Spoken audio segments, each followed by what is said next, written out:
সিয়ামের ডাইনির সাথে দেখা হলো আর ডাইনি তাকে একটা ধাঁধা ধরলো। বন্ধুরা, গল্প শুরু করার আগে তোমাদের সাথে কয়েকটি কথা বলতে চাই।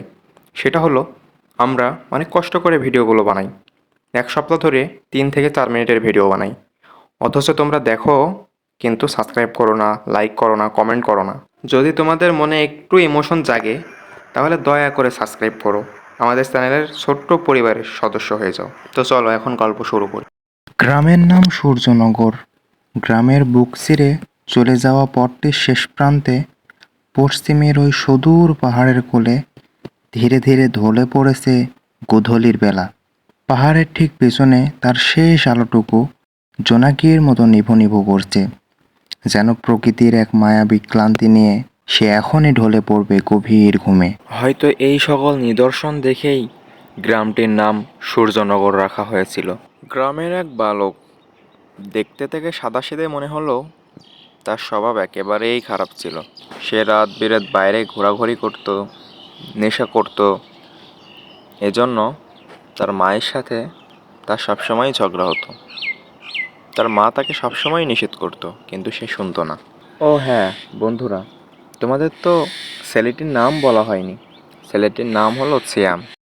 আরে বাবু, সারাদিন কোথায় ছিলি? তোকে তো আমি খুঁজে বেড়াইতেছি, কিন্তু তোকে তো পাচ্ছিলাম না। কোথায় ছিলি? এখন বৈকালবেলা কই থেকে আইলে? আরে মা, আমি কোথা থেকে আসলাম সেটা কি তোমাকে কৈফিয়ত দিতে হবে? তোমাকে আমার কৈফিয়ত দেওয়ার সময় নাই, সরো। ভাত দাও, আর না দিলে কিন্তু আমি চলে গেলাম। আরে বাবা, আমি তো তোকে খারাপ কিছু বলতেছি না, আমি তো ভালো কথাই বললাম।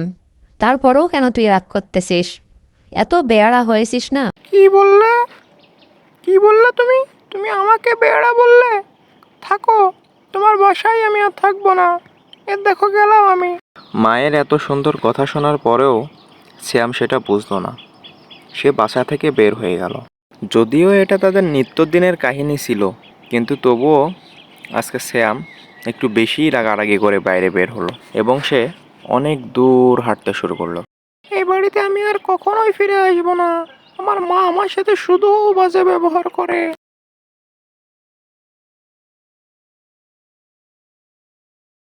হাঁটতে হাঁটতে সে এক পর্যায়ে সে পাহাড়ের দিকে চলে গেল এবং গিয়ে সেখানে একটি গুহা দেখতে পেল। একটু পরেই তো সন্ধ্যা নামবে। যাই, আমি এই গুহাটার ভেতরেই আজকে আশ্রয় নিই।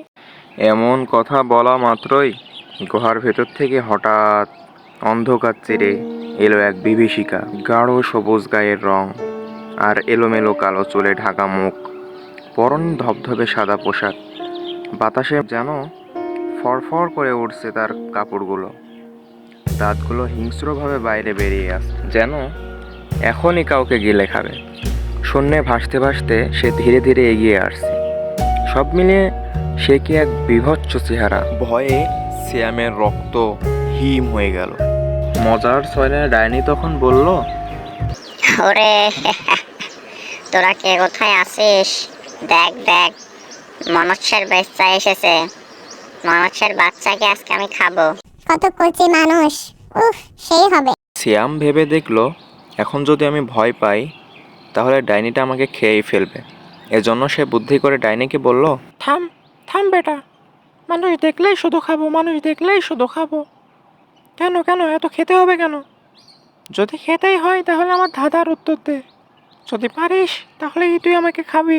কি, তোর এত বড় সাহস? তুই আমাকে ধাঁধা ধরিস?